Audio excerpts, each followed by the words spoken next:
ప్రాముఖ్యమైన వచనాన్ని మనం ధ్యానం చేసుకునే వారికి ఉందాం. యోహాను రాసిన సువార్త 4వ అధ్యాయము 24వ వచనాన్ని మనము ధ్యానం చేసుకునే వారిగా ఉందాం. యోహాను రాసిన సువార్త 4వ అధ్యాయము 24వ వచనాన్ని మనం అందరం కూడా ధ్యానం చేసుకుందాం, చదువుదాం. ఒకసారి బైబిల్ ఉన్న వారందరూ కూడా తెరవండి, తెరిచి చూడండి. యోహాను రాసిన సువార్త 4:24 చదువుదాం. దేవుడు ఆత్మ గనుక ఆయన ఆరాధించువారు ఆత్మతోనూ సత్యముతోనూ ఆరాధింపవలెను. మరొకసారి చదువుదాం అందరం. దేవుడు ఆత్మ గనుక ఆయన ఆరాధించువారు ఆత్మతోనూ సత్యముతోనూ ఆరాధించవలెను. దేవుని సంకల్పం చిన్న ప్రార్థన చేసుకుందాం. అయితే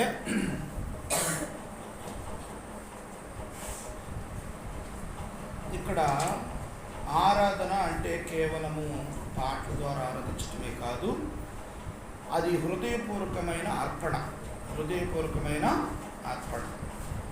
మనము దేవుణ్ణి అర్పణ చేసేది, అర్పించుకునేది, దేవునికి సమర్పించుకునేది ఏంటంటే హృదయపూర్వకమై ఉండాలి. దేవుణ్ణి ఆరాధించేవారు ఎలా ఆరాధించాలి, ఎలా ఆరాధిస్తే దేవునికి ఇష్టమో ఇక్కడ పరిశుద్ధ గ్రంథంలో దేవాది దేవుడు ప్రభువైన యేసుక్రీస్తు వారు స్పష్టంగా ఆయన ఆరాధించే విధానాన్ని మనకు నేర్పుతూ వస్తున్నారు. ఏమని ఆరాధించాలి అంటే, దేవుడు ఆత్మ కనుక ఆయన ఆరాధించువారు ఆత్మతోనూ సత్యముతోనూ ఆరాధించాలి. దేవాది దేవుడు ఆత్మయి ఉన్నాడు. నువ్వు ఆత్మపూర్ణుడవై ఆత్మలో నుండి నువ్వు ఆరాధించాలి. నీ ఆరాధన ఎలా ఉండాలి అట, ఇక్కడ ఆత్మతోనూ సత్యముతోనూ ఆరాధించాలి. నీ ఆత్మలో నుండి వచ్చే మాట అది సత్యమై ఉండాలి. దేవుని ఆరాధించే నీవు హృదయపూర్వకంగా దేవుని ఆరాధించాలి. మనుషులు చూస్తున్నట్లుగా బ్రదర్ మెచ్చుకోవాలను, వాడు మెచ్చుకోవాలను కాదు. నీ ఆరాధన దేవుని దగ్గరికి డైరెక్ట్గా చేరాలంటే హృదయ అంతరంగములో నుండి ఆరాధన రావాలి. ఆయన ఒక విగ్రహము కాదు, ఒక మనిషి కాదు, ఆయన ఆత్మపూర్ణుడై ఉన్నాడు. ఆత్మపూర్ణుడు అంటే ఇక్కడ మనం విగ్రహం అనుకోండి, ఇక్కడ విగ్రహం పెడితే ఇక్కడే ఉన్నాడేమో అనుకుంటాం. కాదు, ఆయన ఎక్కడైనా ఉంటాడు. ఆత్మపూర్ణుడు అన్నమాట. అందుకని మన మధ్యలోనే ఉన్నాడు. ఆయన మనతోనే ఉన్నాడు, మన చూస్తూ ఉన్నాడు, మన మాట వింటూ ఉన్నాడు. అందుకని ఆయన మన ప్రక్కనే ఉన్నాడు, మన ఎదురుగా ఉన్నాడని ఆత్మపూర్ణమై ఆరాధించాలి. ఒక దైవసేనుడు ఆరాధిస్తూ వచ్చాడు, ఆయన బ్రిటిష్ వచ్చాడు. ఆయన ఎలా ఆరాధిస్తూ వచ్చాడంటే ఒక ప్రశాంతమైన అడవి ప్రాంతానికి వెళ్ళాడట. వెళ్ళి ఏం చేశాడంటే చక్కని ఈ గడ్డి ఉంటుంది కదా, గడ్డిలో మోకరించాడట.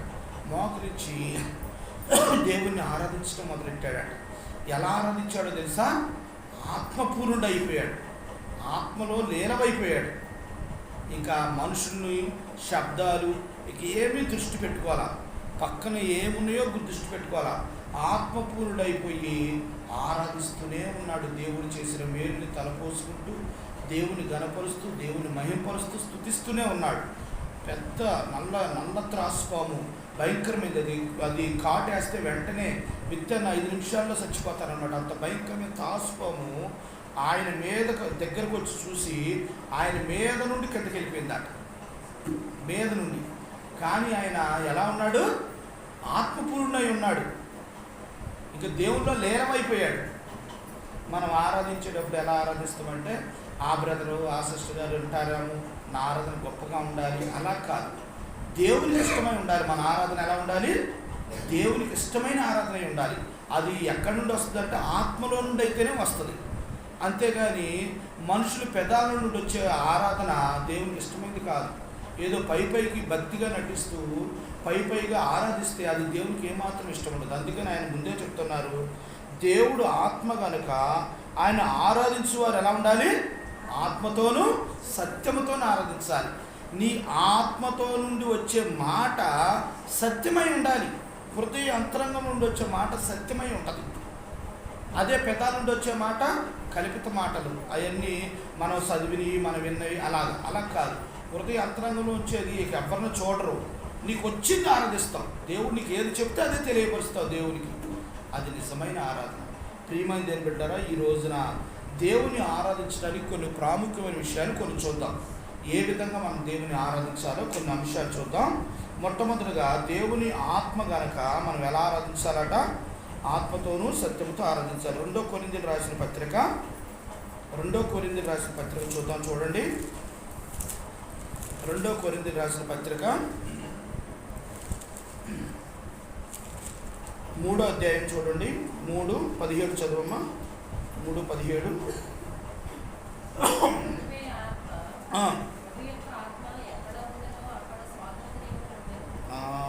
చాలు. ప్రభువే ఆత్మ, ప్రభు యొక్క ఆత్మ ఎక్కడ ఉండునో అక్కడ స్వతంత్రం ఉండదు. నీకు కట్టుబాట్లు కట్టడంలో ఏమి ఉండవు. నువ్వు అలాగుండే ఆరాధించాలి, ఎలాగుండే ఆరాధించాలి, నువ్వు ఇలాగే ఉండి చేయాలనేది ఏమి ఉండదు. కట్టుబాట్లు ఏముండవు. ఆయన ఆత్మ కనుక, ప్రభువే ఆత్మ యొక్క, చూడండి, ప్రభు యొక్క ఆత్మ ఎక్కడ ఉండునో అక్కడ ఏముంటుంది? స్వతంత్రం ఉంటుంది. నువ్వు స్వేచ్ఛగా స్వతంత్రంగా, నీకెవ్వరు కట్లు కట్టడం కానీ, ఎవరు బలవంతంగా ఆరాధించమంటం కానీ ఏముండదు. స్వతంత్రంగా నువ్వు ఆరాధించవచ్చు. దేవుని ఆరాధించే నీవు ఆయన్ని స్వతంత్రంగా ఆరాధి. ఎందుకంటే ఆయన ఆత్మ ఎక్కడ ఉంటే అక్కడ స్వతంత్రం. అందుకని నువ్వు ఆరాధించే ఆరాధన స్వతంత్రపూర్వకమై ఉండాలి. హృదయ అంతరంగంలో వచ్చేదే కాకుండా స్వతంత్రంగా, నీ స్వంతగా, స్వేచ్ఛగా నువ్వు ఆరాధించాలి. ఆరాధించే ఆరాధనలో దేవుని యొక్క ఆత్మ లీనమైపోవాలి. అలాగా దేవుని ఆరాధిస్తే దేవుడు ఎంతో సంతోషిస్తారు. అందుకని ప్రభు స్పష్టంగా చెప్తున్నారు, ప్రభు ఆత్మ, ప్రభు యొక్క చూడండి, ప్రభువే ఆత్మ, ప్రభు యొక్క ఆత్మ ఎక్కడ ఉండునో అక్కడే స్వతంత్రము ఉండును. చూడండి, మనందరం కూడా ఇక్కడ 18వ వచనం కూడా చూసినట్లయితే, మనందరమును ముసుగులేని ముఖముతో ప్రభు యొక్క మహిమను అద్దము వలె ప్రతిఫలింపజేయుచు, మహిమ నుండి అధిక మహిమ పొందుచు, ప్రభువు ఆత్మచేత ఆ పోలికగానే మార్చబడుచున్నాము. అర్థమైందండి? దేవునిలాగా నువ్వు మార్చబడుతున్నావు. అందుకనే దేవుడు ఆత్మ నీలో లీనమైపోవాలి. ప్రియమైన దేవుని బిడ్డలారా, మరి మనందరం కూడా ఆత్మపూర్లో దేవుని స్తుతించాలి. అంతేకాకుండా ప్రభు ఇంకో మాట కూడా మనతో మాట్లాడుతూ వస్తున్నారు. ఏ విధంగా ఆరాధించాలో, ఏ విధంగా స్తుతించాలో. యోహాను సువార్త 8:32 చూడండి. 8:32 చదవండి.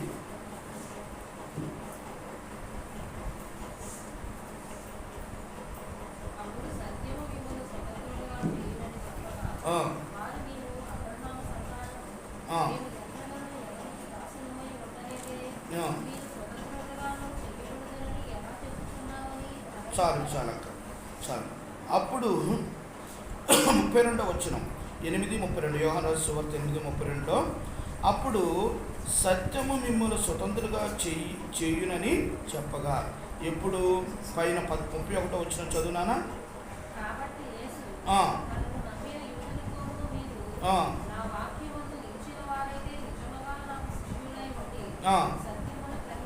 అది సత్యాన్ని ఎట్లా గ్రహిస్తారు?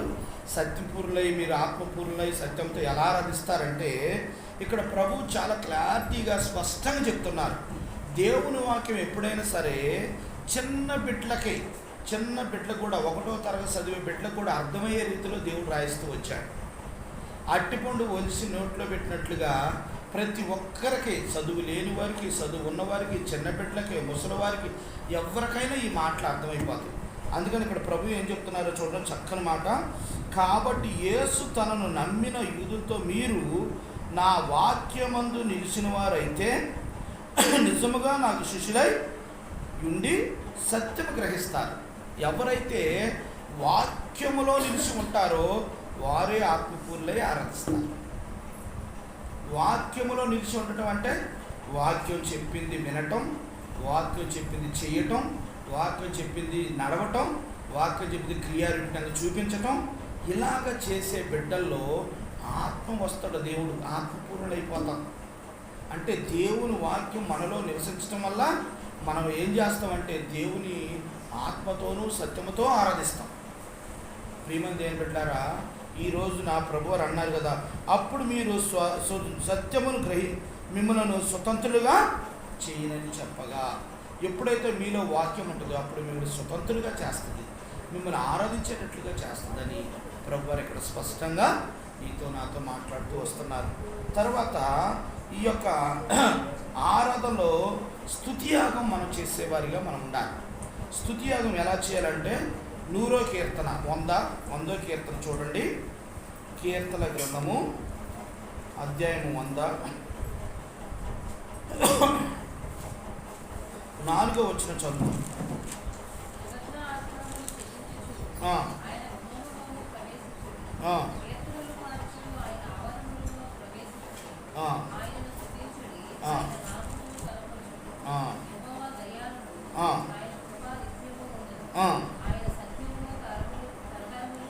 అది చూసారా, మనం స్తుతియాగం చేసే విధానాన్ని దేవుడు మనకు నేర్పుతూ వస్తున్నారు.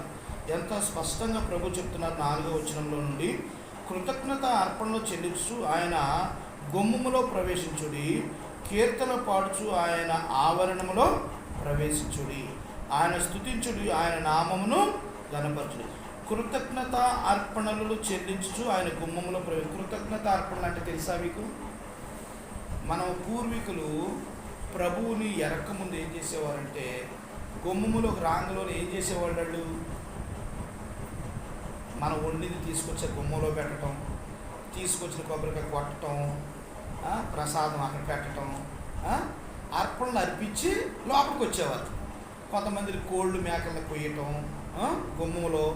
ఇలా మన పూర్వీకులు దేవుడు తెలియని కాలంలో అలా చేస్తూ వచ్చేవారు.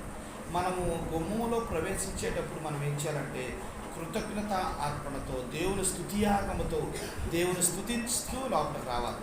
మనం ఎవరింట్లోకి వెళ్ళమనుకోండి, వారింట్లోకి వెళ్ళేటప్పుడు మనం ఏం చేయాలంటే కృతజ్ఞత అర్పణ మనం చెల్లించాలి, స్తుతి అర్పణ చెల్లించాలి. క్రొత్తగా మరి ఇప్పుడు రాజేశ్వరులు ఇల్లు కట్టారు కదా, మరి రమేష్ తమ్ముడు రాజేశ్వరులు ఇల్లు కట్టారు. ఇంట్లోకి వెళ్ళేటప్పుడు దేవుని బిడ్డగా మేము ఏం చేయాలి తెలుసా? ఎవరైనా సరే దైవ బిడ్డలో ఎవరైనా ఇంట్లోకి ప్రవేశించే దేవుడి ఇంటిని మహిమపరచునుగాక, దేవుని స్తుతించునుగాక అని స్తుతించాలి. ఇంట్లోకి అడుగు పెట్టేటప్పుడే మేము స్తుతించుకుంటూ రావాలి. అది అర్పణ చెల్లించడం అంటే దేవుని స్తుతించటం. ఆ దేవుడు మనం ఏ ఇంటికి వెళ్తున్నామో ఆ ఇంటికి కృతజ్ఞ స్తుతులు చెల్లిస్తూ దేవుని ఇంట్లోకి మా ఇంట్లోకి వెళ్ళాలి. అందుకనే చాలామంది దేవుని బిడ్డలు ఏం చేస్తారంటే దైవజనురాళ్ళు, సహోదరులు, బాధ్యత గల సహోదరులు ఇంటికి పిలిపిస్తారు. అన్న మా ఇంటికి వచ్చి ప్రార్థన చేయండి అన్నారు అంటే దేవుని యొక్క ఆత్మ వాళ్ళతో పాటు మన ఇంట్లో కూడా వస్తుందని వాళ్ళ సంపూర్ణమైన నమ్మకం. నిజంగా దేవుడు ఆ స్తుతించడం ద్వారా ఎక్కడిద్దరు ముగ్గురు నా నామములో స్తుతిస్తారో నేను అక్కడ ఉంటానని అన్నాడు. అందుకనే స్తుతియాగము గుమ్మంలోకి, అందుకని ఇక్కడ ప్రభు ఇక్కడ అందుకే స్పష్టంగా చెప్తూ వచ్చారు. కృతజ్ఞత అర్పణలో చెల్లించు ఆయన గుమ్మములో ప్రవేశించుడి. ఆయన గుమ్మములోకి వచ్చిన వెంటనే దేవా ఈరోజు నా మీ సన్నిధి నన్ను తీసుకొచ్చారు, ఈ వారం అంతా కాచి కాపాడారు, అందుకు మీకు వందనాలని గుమ్మంలో నుండి అడుగు పెట్టాలి. కృతజ్ఞత అర్పణ చెల్లించాలి, దేవుని స్తుతించాలి. లేకపోతే ఆయన మనకి ఈ మేలు చేయకపోతే మనం ఇక్కడికి రాలేం కదా. ఆయన్నే మనకు చేసిన మేలు బట్టి మన కృతజ్ఞత అర్పణ చెల్లించేవారిగా మనం ఉండాలి. అందుకని ఇక్కడ ప్రభువారు అందుకే స్పష్టంగా నీతో నాతో మాట్లాడుతూ వస్తున్నారు. ఇక్కడ చూడండి, స్తుతి అర్పించడం అంటే ఏంటంటే చూడండి, కీర్తన 22:3 కీర్తన 22 చూడండి.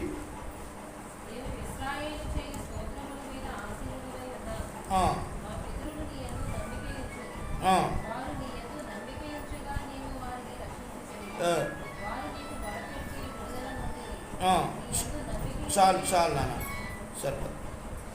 నీవు ఇశ్రాయేలు చేయు స్తోత్రం మీద ఆసీనుడై ఉన్నావు. నువ్వు చేసే స్తుతి మీద, నువ్వు చేసే ఆరాధన మీద, నువ్వు చేసే ఘనత మీద ఆయన ఎలా ఉన్నాడట? ఆసీనుడై ఉన్నాడట. నా బిడ్డ నన్ను ఇంతగా పొగుడుతున్నాడు, ఇంతగా ఈ స్థాయిలో నన్ను ఉంచాడు అని దేవుడు ఆసీనుడై ఉంటాడు. నీ స్తుతి ఆరాధన ఎలా ఉండాలంటే, ఒక ఇంటిలో కానీ బయట ఎక్కడైనా కానీ ఒక ఆగరొత్తు పుల్ల కానీ సాంబ్రాణి పుల్ల కానీ వెలిగించి పెట్టాం, అది ఎలా ఉంటుందంటే గుప్పు గుప్పు గుప్పు అనుకుంటా పొగ పైకి వెళ్తుంటుంది. అయిపోయేంత వరకు కూడా పొగ ఆగదు కదా. అలాగే మన స్తుతి ఆరాధన మన ఊపిరి ఆగిపోయేంత వరకు కూడా ఎలా ఉండాలి? దేవునికే వెళ్తూనే ఉండాలి. దాని మీద దేవుడు ఏం చేస్తాడో ఆసీనుడై ఉంటాడు. నా బిడ్డ నన్ను స్తుతించి ఎంత గొప్పగా ఉంచింది, ఈ స్థాయిలో ఉంచింది దేవుడు. నా బిడ్డ ఎంత గొప్పవాడు, నన్ను ఎంతగా ప్రేమిస్తున్నాడు, ఎంతగా నన్ను స్తుతిస్తున్నాడు అని దేవుడు మురిసిపోతాడు మన చూసి. మనమేమో ఏదో అవసరం ఉంటేనే, ఏదో దేవుడు మేలు చేస్తేనే, దేవుడు ఒక రెండు మాటలు చేసి తర్వాత దేవుడు నాకు ఎవరో తెలియదు అని నేను ఎప్పుడు చూడలేదు అన్నట్టుగా ఉంటాం. అలాగ ఎప్పుడు ఉండకూడదు. దేవుని ఎప్పుడు కూడా మన కష్టం వచ్చినా, నష్టం వచ్చినా, ఇరుకు వచ్చినా, ఇబ్బంది వచ్చినా దేవుని మాత్రం స్తుతించడం ఆపకూడదు. ఆగృతి పుల్ల బయట వర్షం వస్తుంది కానీ లోపల ఆరిపోద్దా? ఆరిపోదు. అది గుప్పు గుప్పు గుప్పు అనే ఉంటుంది. ప్రియమైన దేవుని బిడ్డలారా, నీవు నేను మనందరం కూడా దేవుణ్ణి స్తుతియాగం చేయాలి, స్తుతించాలి. స్తుతుల మీద ఆయన ఆశీనుడై ఉన్నాడని మనం గ్రహించాలి.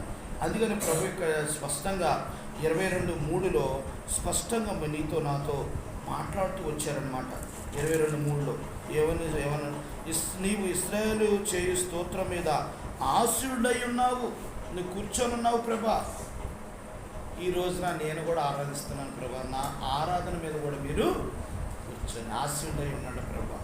నేను కూడా ఆత్మతో సత్యంతో ఈరోజు ఆరాధిస్తా ప్రభు అని దేవుని ఆత్మతో సత్యంతో ఆరాధించారు. తర్వాత మన పితరులు ఏ విధంగా ఆరాధించారో తెలుసా? మన పితరులు ఆరాధిస్తూ వచ్చారు. ఎలాగో తెలుసా? వాడు ఏ సందర్భంలో ఆరాధించారో తెలుసా? మనము మేలు చేసినప్పుడు, ఏదో అద్భుతాలు చేసినప్పుడు, మనకు ఏదన్నా ఉపకారం చేసినప్పుడే దేవుని స్తుతిస్తాం. కానీ మరి మన పితరులు ఏ విధంగా స్తుతించారో తెలుసా? దేని మీద ఆశీనుడై ఉన్నాడో తెలుసా? చూడండి, అపోస్తుల కార్యములు 16వ అధ్యాయము 25-26 చదవండి. అపోస్తుల కార్యములు 25-26 16వ అధ్యాయము అపోస్తుల కార్యం 16.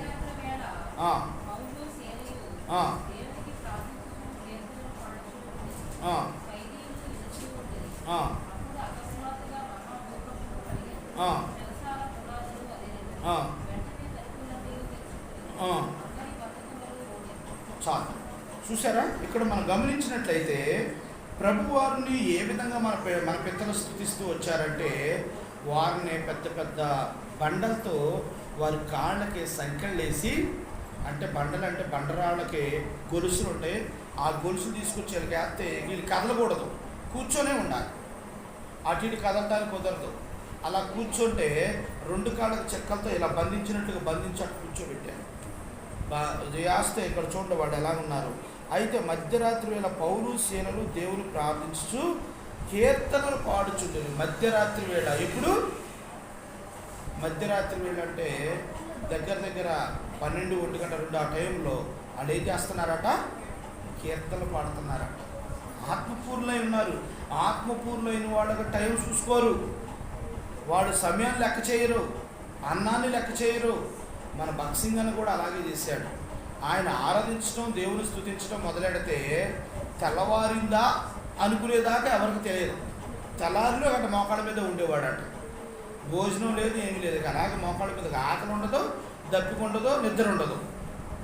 ఆత్మపూర్ణులు అయితే ఆ విధంగా మనం ఉంటాం. ఇక్కడ మన పౌలీసులు కూడా సరసాల్లో కొట్టి బండలతో ముగించి వాళ్ళకి చెక్కలతో కాళ్ళకి కట్టి కింద కూర్చోబెట్టారు. కానీ మధ్యరాత్రి వేళ నిద్రపోకుండా లేచి దేవుని పాటలు పాడుతూ, దేవుని కీర్తన పాడుతూ, దేవుని స్తుతిస్తూ వస్తున్నారు. దేవుని ఆరాధిస్తే అక్కడ అద్భుత కార్యం ఏం జరిగింది అక్కడ చూడండి. 26వ వచనంలో అప్పుడు అకస్మాత్తుగా మహాభూకంపం కలిగిన చెరసాల పునాదులు అదిరెను. వెంటనే తలుపులన్నీ తెరుచుకొనెను, అందరి బంధకములు ఊడెను. దేవుని దగ్గరికి వచ్చిన మనము మన బంధకాలు ఏదైనా అవ్వచ్చు. బాగా జ్ఞాపకం ఉంచుకోండి. నీకు అప్పులు ఉండొచ్చు, కష్టాలు ఉండొచ్చు, ఇరుగు పొరుగు వారితో సమస్యలు ఉండొచ్చు, ఇంట్లో సమస్యలు ఉండొచ్చు, భార్య భర్తల మధ్య సమస్య ఉండొచ్చు, పిల్లల తల్లిదండ్రుల మధ్య సమస్యలు ఉండొచ్చు. ఏ సమస్య అయినా సరే నువ్వు స్తుతిస్తే ఆ బంధకాలు తెగిపోతాయి, ఆ బంధకాలుక ఊడిపోతాయి. నువ్వు ఎవరి మీద ఆధారపడి ఉన్నావు? దేవుని మీద ఆధారపడి ఉన్నావు. ఆ బంధకాలన్నీ ఏమైపోయినాయట? ఇరిగిపోతూ వచ్చినాయి అట. ప్రియమైన దేవుని బిడ్డారా, నీకు నేను ఎలాంటి బంధకాలతో బంధించబడి ఉన్నామో మరి మరి నీకు నాకే తెలుసు. యేసు ప్రభువారు ఒక ప్రాంతంలో జీవించిన కాలంలో ఒక ప్రాంతానికి వెళ్తున్నాడు అట. ప్రాంతానికి వెళుతుంటే గొలుసుతో బంధించబడిన దెయ్యం పెట్టిన ఒక వ్యక్తి అక్కడ ఉన్నాడట. బాగా ఎలాంటి గొలుసులు పెట్టినా కూడా తుంపలు చేసేస్తున్నాడట. అలాంటి వ్యక్తి అందరిని రాళ్లతో కొట్టడం అన్నీ చేస్తున్నాడట. ఆ సాతాను భయంకరంగా బంధించబడి ఉన్నాడు. యేసు ప్రభువారు వచ్చాడు. వచ్చిన వెంటనే సాతానా పొమ్ము అనగానే వెంటనే అతను జలజలాడిచ్చి వెళ్ళిపోయింది. అదేనండి, మనం ఎప్పుడైతే స్తుతిస్తామో మన బంధకాలు ఏదైనా సరే స్థితిని మార్చింది. మన స్థితినే మార్చింది. అది జ్ఞాపకం ఉంచుకోండి. చాలామంది ఏంటంటే స్తుతించడం వల్ల ఏముంటుంది, ప్రార్థన చేస్తే దేవుడు ఎత్తాడు అనుకుంటారు. కాదు, స్థుతిలోనే గొప్ప విజయాన్ని పొందుకుంటాం మనం. అందుకనే ప్రియమైన దేవుని బిడ్డారా, దేవుని స్తుతించి దేవుని దగ్గర నుండి ఈవులు పొందుకునే వారికి ఉండాలి. మన పౌలు చెల్లెలు ఏం చేశారు, పాటలు పాడి దేవుని స్తుతిస్తే వాళ్ళ కాలకున్న బంధాలు తెగిపోయి ముక్కలు అయిపోయినాయట. తలుపులు తెరుచుకున్నాయట. ఇంకా ఆడ వెళ్ళిపోవచ్చు. ఈ స్తుతి యాగం మీద మనం ఎప్పుడైతే దేవుని స్తుతిస్తామో మన బంధకాలు కూడా అప్పుడు తెగిపోతాయి. ఏదైనా అవ్వచ్చు, మన జీవితం ఏదైనా, నీ జీవితంలో గడ్డు సమస్య ఏదైనా కావచ్చు, ప్రభు దగ్గరికి వచ్చి దేవుని స్తుతించు. ప్రభా, ఈ పరిస్థితి నీకు తెలుసు, నువ్వే ఇది చేయగల దేవుడిని నమ్ముతున్నా, మీకు వందనాలు స్తోత్రాలు ప్రభా అని దేవుని స్తుతించి చూడు.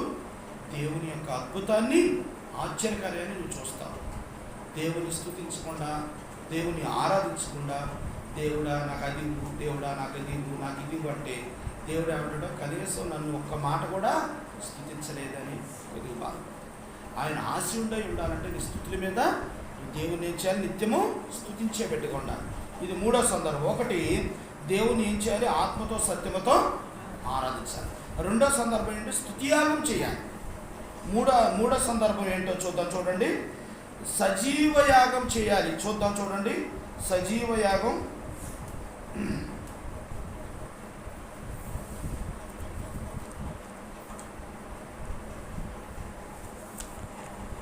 ఒక్క నిమిషం.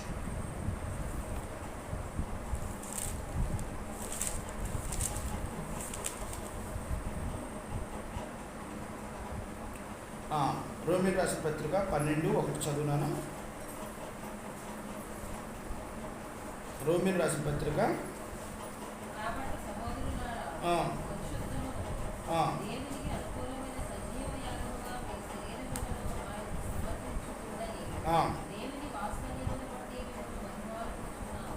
అది చూసారా. మన మూడో సందర్భం ఏంటంటే, ఫస్ట్ ఆత్మతోనూ సత్యముతో ఆరాధించాలి. రెండోది మన స్తుతి ఆరాధన చేయాలి. మూడోది ఏంటంటే, మన శరీరాన్ని సజీవ యాగముగా ఆయన సమర్పించుకోవాలి. అందుకనే రోమిలకు రాసిన పత్రిక 12:1 కాబట్టి సహోదరులారా, పరిశుద్ధమును దేవునికి అనుకూలమైన సజీవ యాగముగా మీ శరీరములను ఆయనకు సమర్పించుకునుడని దేవుని వాక్యములను బట్టి మిమ్మలను బతిమాలుచున్నాను. ఇట్టి సేవ మీకు యుక్తమై ఉన్నది. అంటే చూడండి, ఇక్కడ బాగా జ్ఞాపకం చేసుకోండి. మీ శరీరమును ఆయనకు సమర్పించుకొనుడి. మీ శరీరాన్ని ఆయనకు సమర్పించుకోండి అంటే, దేవుని కోసం నీ శరీరాన్ని, కష్టాన్ని, మరి నువ్వు దేవుని కోసం ఏమేమి చేయగలవో అవన్నీ కూడా నువ్వు సమర్పించుకోవాలి. దేవుని కొరకు ఏదైనా నువ్వు చేయగలగాలి. అందుకని ఇక్కడ చూడండి, ఈ సజీవ యాగంగా మీ శరీరములను ఆయనకు సమర్పించుకుని దేవుని వాక్యాన్ని బట్టి మిమ్మల్ని బ్రతిమాడుచున్నాను. చూడండి ప్రియమైన దేవుని బిడ్డారా, నీవు నేను మనందరం కూడా సజీవ యాగంగా ఆయనకి సమర్పించుకునే వారికి ఉండాలి. మన శరీరం ఒకవేళ మనకి మందు తాగే అలవాటు ఉందనుకోండి, బ్రదర్స్గా మందు తాగే అలవాటు ఉంటే మనం ఏం చేయాలి, ఆ మందుని దేవునికి సమర్పించుకోవాలి. ఎందుకని, మన శరీరాన్ని, మన శరీరంలో ఉన్న కోరికల్ని, ఆశలన్నింటినీ కూడా దేవునికి సమర్పించుకోవాలి. సజీవ యాగంగా ఆయనకు సమర్పించాలి. మనకు సిగరెట్ తాగే అలవాటు ఉందనుకోండి, దేవుడి కోసం మనం ఏం చేయాలి? సమర్పించాలి. మందు తాగే అలవాటు దేవునికి సమర్పించాలి. మన నోటితో అబద్ధాలు ఆడే అలవాటు ఉందనుకోండి, అది దేవునికి మనం ఏం చేయాలి? సజీవ యాగంగా దేవునికి సమర్పించాలి. బూతులు మాట్లాడారు, అవన్నీ సమర్పించాలి. ప్రభా నా నోటుకుంటే బూతులు రావు, నా నోటుకుంటే అబద్ధాలు రావు, ప్రభా నేను సిగరెట్ తాగను, ప్రభా నేను మందు తాగను, ప్రభా నేను ఇది చేయను, నేను దేవుడు ప్రభా నీ కోసమే నా శరీరంలో ఉన్న ప్రతిదీ, నాకు అలవాటు ఉన్న ప్రతిదీ యాగం చేస్తున్నాను, కాల్ చేస్తున్నాను, బూడు చేసేస్తున్నాను, ఇక నాకు వద్దు ప్రభా అని నువ్వు చెప్పగలగాలి. సజీవ యాగం అంటే నువ్వేమో సజీవ యాగంగా చెయ్యాలి. చెయ్యకుండా మనం ఏం చేస్తామంటే, ఒక సహోదరుడు ఉన్నాడు, ఆ సహోదరుడు దేవుడు మీద మంచి నమ్మకంతో యథార్థంగా ఉంటాడు, కానీ తనలో ఉన్న బలహీనతను తీసివేయలేకపోతున్నాడు. కొంతమంది ఏం చేస్తారంటే వేరొకలాగా బేసాలు పెంచుతారు. ప్రభు దగ్గరకు వచ్చినప్పుడు ప్రభు ఏంటి? ఆయన తగ్గించుకొని ఉండాలని ప్రభు చెప్తాడు. మనం ఇట్లా మేసాలు పెంచితే దానికి అర్థం ఏంటి?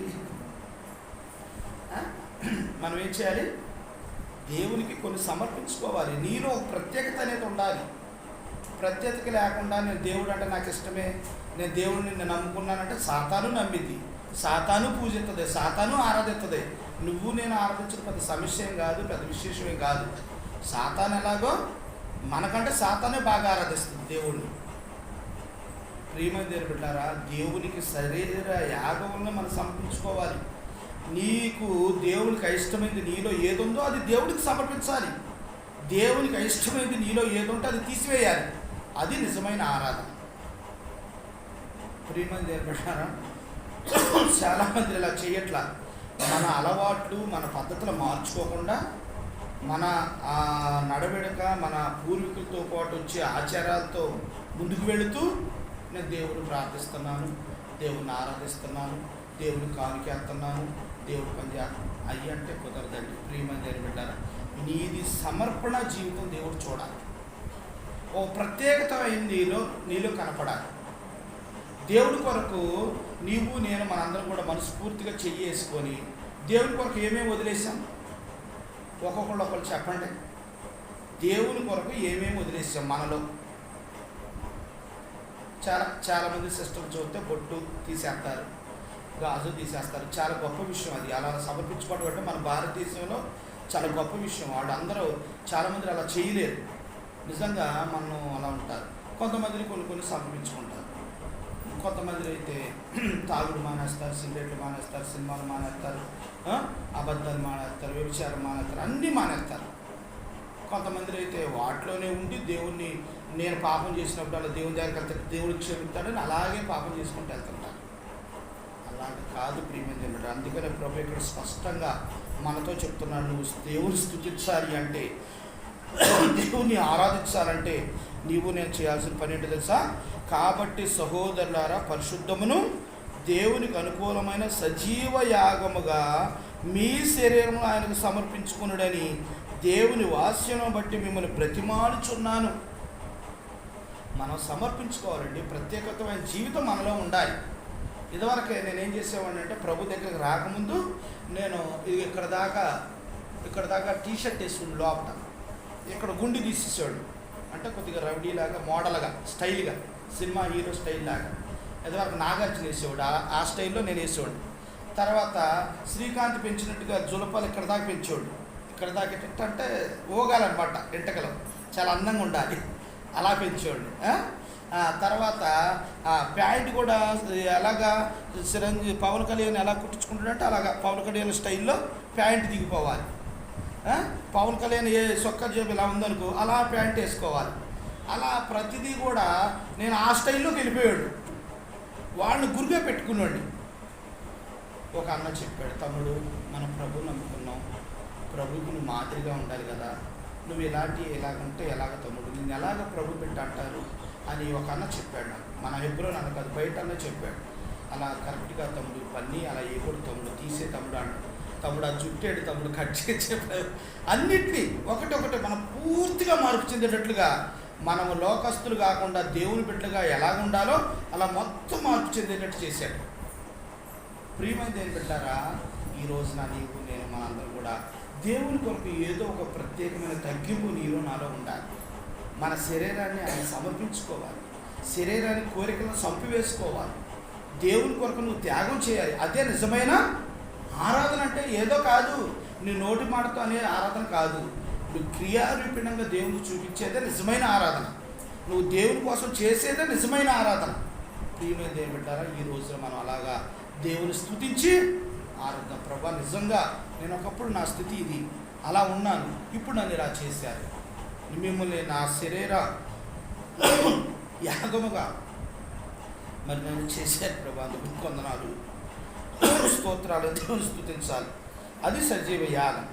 తర్వాత 2 విషయాలు చూసుకొని మనము ఆరాధించుకుందాం త్వరగా. మరి అన్న వచ్చే టైం అయింది. 2 విషయాలు 3 విషయాలు చూద్దాం. 95వ కీర్తన మనం 3 సందర్భాలు చూసాం. ఈ 3ని బట్టి జ్ఞాపకం ఉంచుకోండి. ఒకటి, దేవుని ఆత్మతో సత్యమతో ఆరాధించాలి. 2వది స్తుతి యాగం చేయాలి. 3వది మన శరీరాల సజీవ యాగంతో దేవుని స్తుతించాలి. తర్వాత చాలా ప్రాముఖ్యమైన విషయాల్లో 3 చూద్దాం. చూడండి, కీర్తన 95:6 చూద్దాం. చూడండి, 95:6.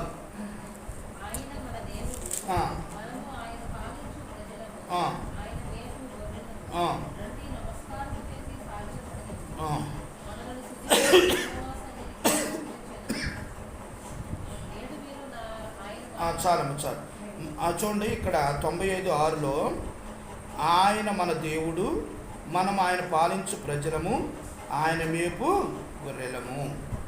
ఆయన బిడ్డలం కనుక మనం ఏం చేయాలి? దేవుణ్ణి స్తుతియాగం చేయాలి. తర్వాత విషయం చూడండి, మత్తయి రాసిన సువార్త 4:10. మత్తయి రాసిన సువార్త 4:10 చూడండి, 4:10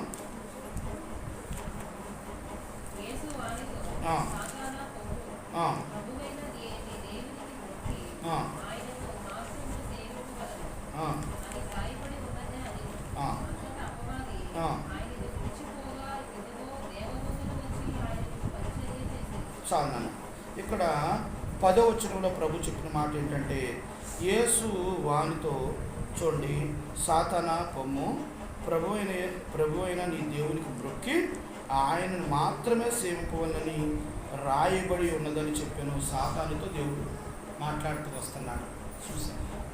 ప్రియమైన దేవుని బిడ్డారా, ఈ రోజున నేను కూడా దేవుని స్తుతించే విషయంలో మనం ఎవరికి చేయాలట?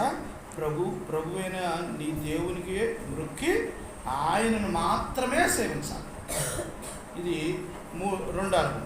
3 అనుభవం చూడండి, 29 కీర్తన 29:2లో ఈ మాట చూసుకొని ఆరాధించుకుందాం. 29:2.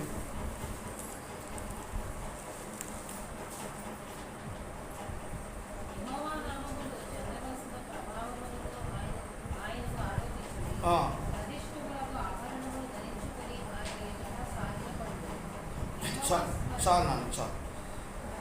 యెహోవా నామమునకు చెందవలసిన ప్రభావమును ఆయనకు ఆరోపించుడి, ప్రతిష్ఠితమగు ఆభరణమును ధరించుకొని ఆయన ఎదుట సాయి.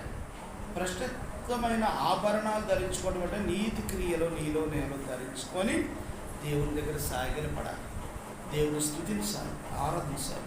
ప్రియమైన దేవుని బిడ్డలారా, ఈ ప్రాముఖ్యమైన విషయాలు జ్ఞాపకం చేసుకొని దేవుని ఆత్మతో సత్యంతో ఆరాధిద్దాం. మనం 3 సందర్భాలు చూస్తాం. మొట్టమొదటి సందర్భం ఏంటి? యోహాను సువార్త 4:24లో చూసిన మాట. మొట్టమొదటి మాట ఏంటి? ఆయన్ను ఆత్మతోనూ సత్యంతో ఆరాధించాలి, మొట్టమొదటి. 2వది, మనం ఆయన ఏ విధంగా స్తుతించాలి? చూడండి, మన పెదవుల ఫలము స్తుతిని ఆయనకు అర్పించటం ద్వారా, మన పెదవులతో దేవుని స్తుతించి అర్పించటం ద్వారా, అంటే స్తుతి యాగము ద్వారా దేవుని స్తుతించాలి. 3వది సజీవ యాగం. సజీవ యాగం అంటే ప్రకారం మన శరీరం ఆయనకు సజీవ యాగంగా సమర్పించుకొని స్తుతించాలి. 3 విషయాలు చాలు. 3 విషయాలు తలపోసుకుంటూ మరి ఆత్మతోనూ సత్యంతో మనం ఆరాధిద్దాం, దేవుని స్తుతిద్దాం. ఇలాగ దేవుడు మన స్తుతిని మీద ఆశీనుడై ఉన్నాడని జ్ఞాపకించుకొని ఆత్మతో సత్యంతో ఆరాధిద్దాం. దేవుడి చిన్న వాక్యము దేవుడు దీవించుగాక. అందరూ మోకరించండి. ఆరాధించినప్పుడు ఆత్మతో సత్యంతో ఆరాధిద్దాం.